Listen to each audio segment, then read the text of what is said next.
O amigo acredita que existe uma falta de preparo no que tange as lideranças para esse tempo?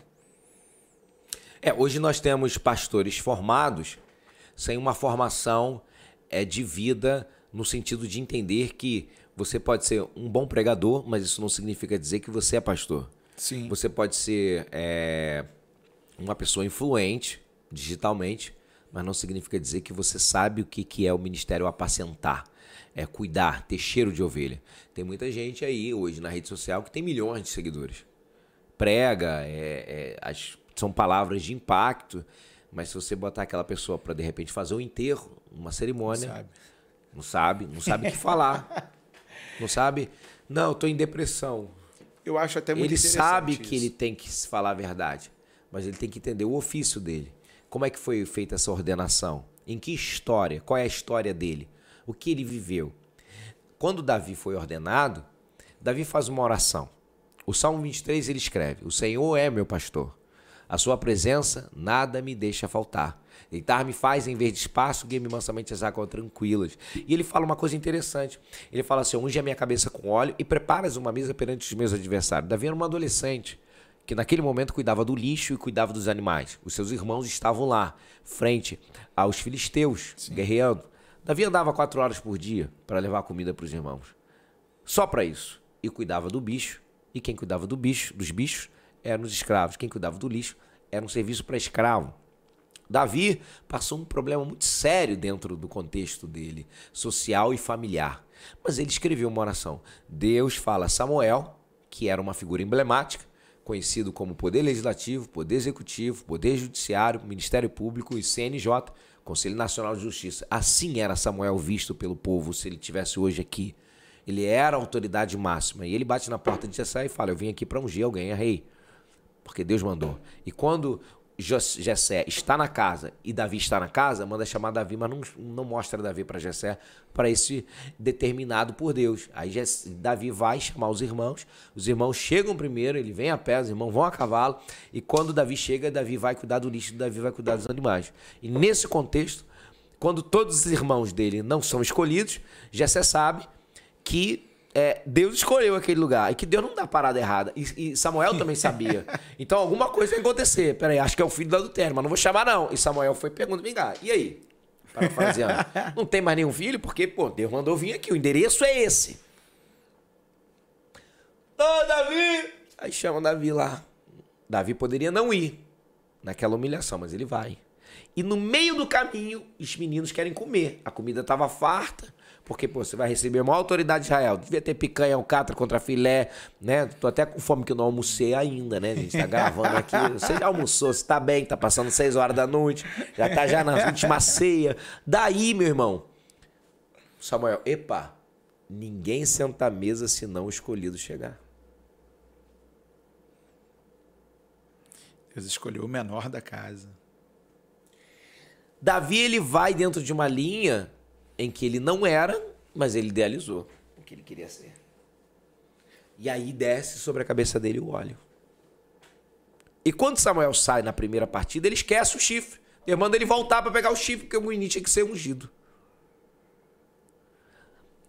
Eu disse aqui que as nossas palavras, elas têm que estar em harmonia com as nossas ações. Sim.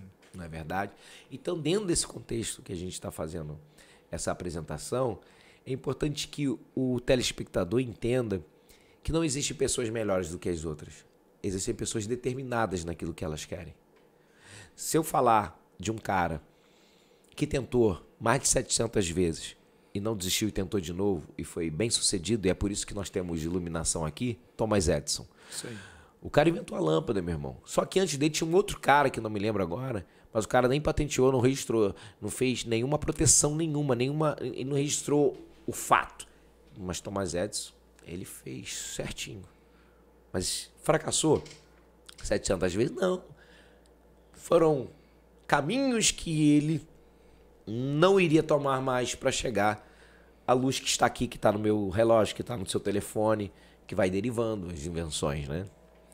Verdade. E, na verdade, a gente vê uma certa fragilidade em termos de liderança hoje, porque o mundo grita por uma liderança.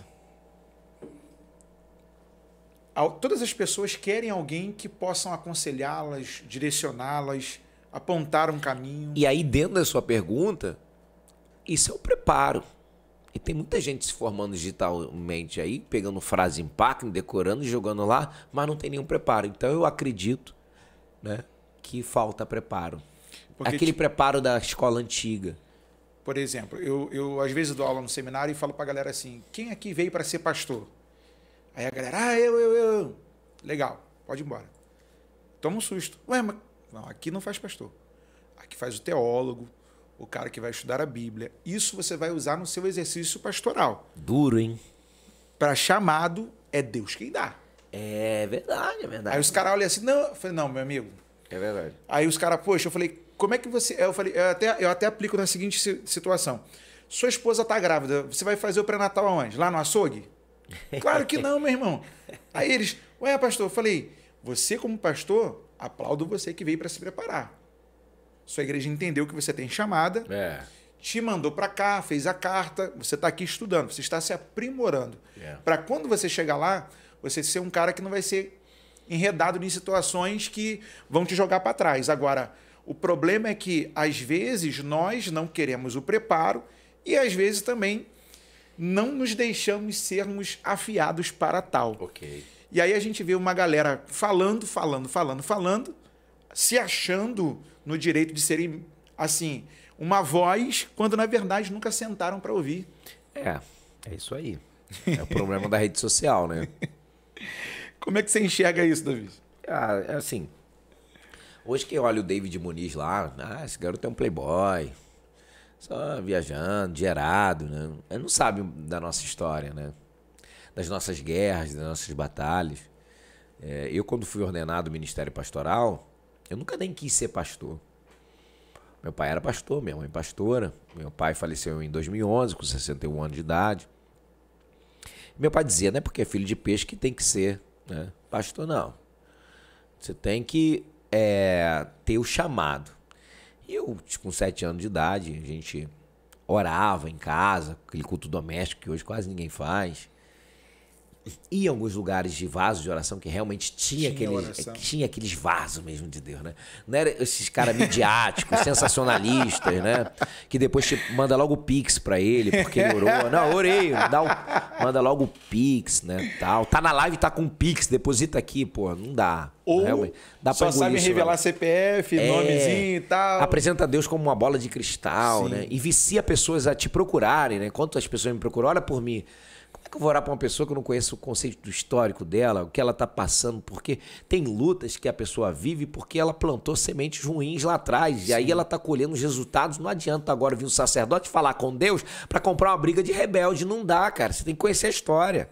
E o de hoje não. Ele abraça todo mundo. Abraça. Aí tá orando ali para a mulher que tá com o marido do outro, mas tá com um cara que ele acha que é namorada, então, e o cara ainda tá casado. Deus abençoa. Como é que pode ser o Deus da bênção daqui e da maldição do outro lá? Não dá, né? Acho que as pessoas têm que decidir aquilo que elas querem para a vida delas, colherem os frutos daquilo que elas decidiram e apresentar a Deus a proposta de vida que elas escolheram para elas viver. Então, o ofício de liderança tem que vir dentro de um chamado, porque o preparo, ele fala muito mais alto do que o chamado. Davi, quando foi ordenado, ele já tinha um preparo, porque ele já cuidava de ovelha, ele sabia o que era ser humilhado, ele cuidava de uma matéria ruim, que era o lixo, aquilo que ninguém queria. O ser humano é assim. Nós somos assim. A gente manifesta, às vezes, ações como um lixo e ninguém nos quer. Mas o pastor, ele é traído, ele é pisado, mas ele não pode rejeitar a alma. Ele não pode bloquear alguém. Bloqueia esse cara. Como é que eu vou bloquear uma alma, cara? Eu não bloqueio, né? Não dá para bloquear. Porque eu sou pastor. A minha ação, ela vai refletir o que eu sou, porque eu só dou pro outro o que eu tenho. Galera, isso aqui é forte demais. Existe um livro chamado Lealdade e Deslealdade. É um autor americano, já esteve no Brasil, em uma grande igreja aqui no Rio de Janeiro, na Penha. E esse pastor dessa igreja foi um grande divulgador desse livro através da sua editora. E uma das coisas que me chamou a atenção, o Muniz acabou de falar aqui. Nesse livro, o camarada fala, se você tem problema com o obreiro, manda ele embora. não podem andar em dois juntos, não houver entre eles acordo. E ele interpreta... Amós 3:3. E ele acaba fazendo uma questão ali de que é um revanchismo. É o evangelho muito pregado hoje, né? O revanchismo. Se você não faz por mim, então eu também não vou fazer por você. E a galera fica cantando o hino da vingança. Quem me viu passar na prova não me ajudou. Quando me vê na bênção, vão se arrepender. Então a gente tem hoje assim uma coisa que o senhor acaba de falar que me chama muita atenção, que às vezes o pastor passa assim pela humilhação, é escanteado, o camarada é tentado várias vezes, alfinetado, e ele tem que ser pastor. Continuar ali alimentando, abraçando vida, porque o propósito pelo qual ele foi levantado foram vidas.